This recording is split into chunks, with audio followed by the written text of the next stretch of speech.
अगर आपको आज का एपिसोड पसंद आए तो द ब्लैंक पेज ऑफिशियल को सब्सक्राइब ज़रूर करिएगा और बेल आइकन को प्रेस करना मत भूलिएगा।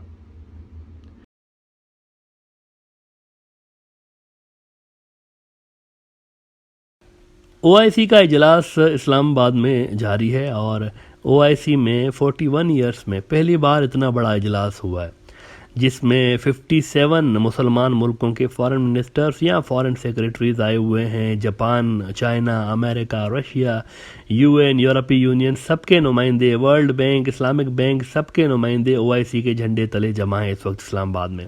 ये पहली बार हुआ है 41 ईयर्स में कि इतना बड़ा मैसिव इजलास ओआईसी का हो रहा हो।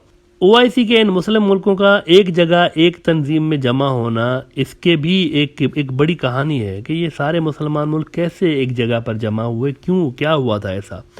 और ये बड़ी दुखदायक कहानी है। ओआईसी बनी कैसी थी, अगर इसकी मैं आपको हिस्ट्री बताऊं, काफ़ी दुखदायक कहानी है। मस्जिद अक्सा, यरूशलेम। यरूशलेम वो मुद्दा था जिसने दुनिया भर के बटे हुए मुसलमानों को एक जगह यूं जमा कर दिया था और कुर्बे क़यामत में यरूशलेम का ही अहम रोल होगा मुस्लिम दुनिया को यूनाइट करने में। ये शहर इस्लाम के 3 मुक़द्दस तरीन जगहों में से एक है। इस्लाम के 3 जो हरम हैं उनमें से एक है, यानी मक्का और मदीना के बाद ये तीसरा सबसे मुक़द्दस शहर है इस्लाम का। और ये शहर अल-कुद्स वक्त के सीने में सदियों से धड़कता रहा है। हमेशा इस शहर ने हर दौर में इन्वेजन्स और यलगारें देखी हैं, हज़ारों साल से। 23 अगस्त 1969 को एक अजब वाक़या पेश आता है जनाब। एक ऑस्ट्रेलिया का शहरी था, डेनिस माइकल रोहान। ये बंदा यरूशलेम आता है और यरूशलेम आके ये पहुंचता है मस्जिद अक्सा के अंदर। इस डेनिस माइकल रोहान नामी शख्स के पास एक बड़ी सी बोतल होती है जिसमें केरोसिन होता है, घासलेट। और इसके बाद ये क्या करता है बदबख्त के मस्जिद अक्सा के एक हिस्से के ऊपर केरोसिन छिड़क के आग लगा देता है। 23 अगस्त 1969 को आग लगा देता है। मुसलमानों का तीसरा मुक़द्दस तरीन मकाम आग की लपेट में आता है, उसका एक हिस्सा आग की लपेट में आता है। मुसलमान जो वहाँ मौजूद थे उनके लिए तो क़यामत का मंजर होता है। कोई वहाँ पानी की बाल्टियाँ भर भर के ला रहा है तो कोई कुछ कर रहा है, आग बुझाने के अटैम्प्ट्स हो रहे होते हैं। इजरायली फोर्सेस भी थी वहाँ पर। उन्होंने इस ऑस्ट्रेलवी दहशतगर्द को पकड़ लिया, 2 दिन के बाद पकड़ा। जब इसने आग लगाई इसके तकरीबन 2-3 दिन के बाद पकड़ा और आग पे वैसे काबू पा लिया जाता है। लेकिन तब तक मस्जिद अक्सा का सदियों पुराना मिंबर सलाहुद्दीन बुरी तरह से जल चुका था और इसको बाद में दोबारा तामीर किया गया था। इजराइल इस दहशतगर्द को पकड़ के इस पे जब केस चलाता है तो वो कहता है कि मुझे इल्हाम हुआ था कि मस्जिद अक्सा गिरा दो ताकि 3rd टेम्पल बने और मसीहा आ सके, और मैं ही असल में मसीहा हूँ, दाऊद की नस्ल हूँ मैं। इसका फिर नफ्सियाती इलाज होता है तो डॉक्टर कहते हैं कि ये तो पागल है। इसको पागल करार देकर इजरायली दोबारा डिपोर्ट कर देते हैं ऑस्ट्रेलिया।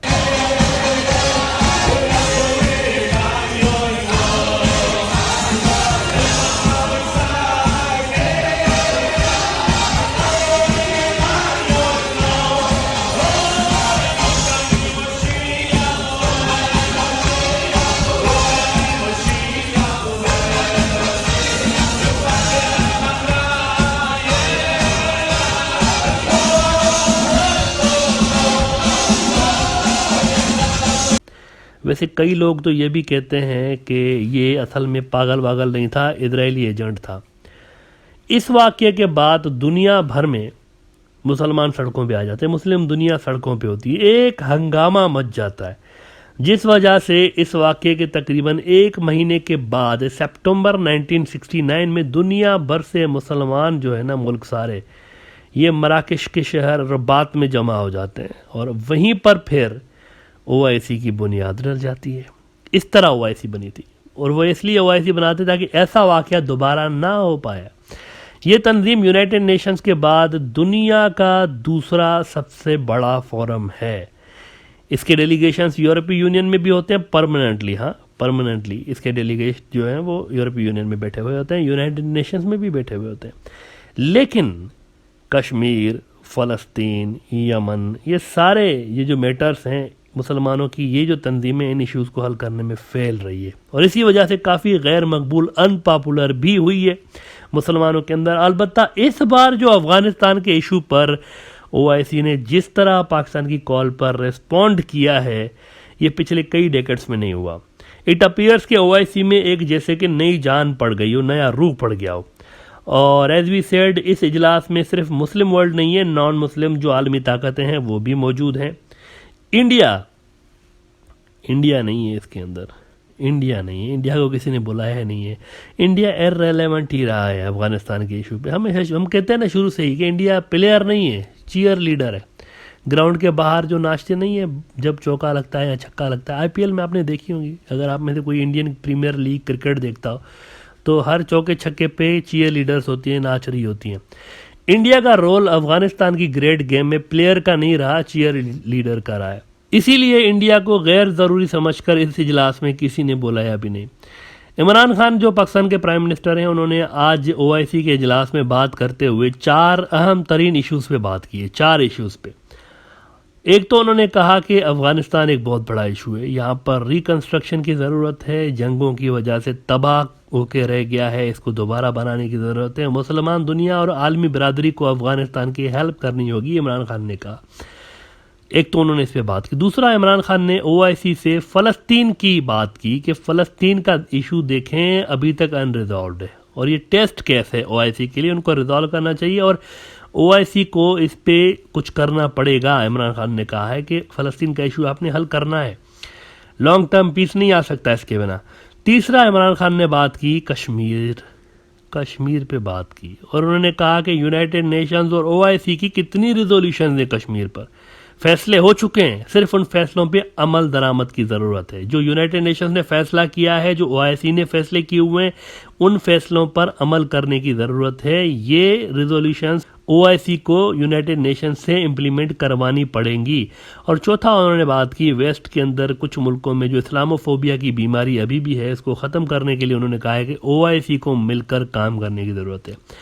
फिर जनाब इस इजलास में तुर्की के फॉरेन मिनिस्टर ने बात की है और उसके बाद सऊदी के फॉरेन मिनिस्टर ने बात की है। फिर अफ्रीकन ग्रुप की बिहाफ पे उनको रिप्रेजेंट करते हुए नाइजेरियन फॉरेन मिनिस्टर ने बात की है और इस्लामिक डेवलपमेंट बैंक के सदर ने भी खिताब किया है कि किस तरह उनका क्या प्लान है अफगानिस्तान की रिकन्स्ट्रक्शन के हवाले से, किस तरह से वो काम करने जा रहे हैं, उन्होंने भी बताया। इमरान खान ने यूरोपीय मुल्कों से कहा कि देखें, अगर आपने हेल्प ना की ना अफगानिस्तान की तो फिर तैयार हो जाएं, ये सारे के सारे जो तारकीन वतन होंगे, जो माइग्रेशंस करके निकलेंगे यहाँ से, ये आप फेस करने के लिए तैयार हो जाएं। क्योंकि अफगानिस्तान की अगर ह्यूमैनिटेरियन क्राइसिस यहाँ पर पैदा हो गया ना तो सारी दुनिया के लिए मसला होगा। ये लोग फिर सारी दुनिया में आएंगे। आप 2-3 हज़ार रेफ्यूजीज़ को पनाह नहीं दे पा रहे होते, ये तो लाखों आएंगी आपकी तरफ। इसलिए यूरोपीय मुल्क और वेस्ट के गले में पड़ेंगी ये चीज़ें अगर उन्होंने इसको हल करने की कोशिश ना की, उनको हल करना पड़ेगा। अब अफगानिस्तान पे इस्लामी दुनिया का पाकिस्तान की कॉल पे इस तरह इकट्ठे होना पाकिस्तान की डिप्लोमेटिक एक कुव्वत को वैसे जाहिर तो करता है, लेकिन नई दिल्ली में दुख है इस बात का कि अफगानिस्तान के इशू के लिए कतर अब सेंटर नहीं रहा। कतर से अफगानिस्तान का सेंटर शिफ्ट हो रहा है इस्लामाबाद की तरफ।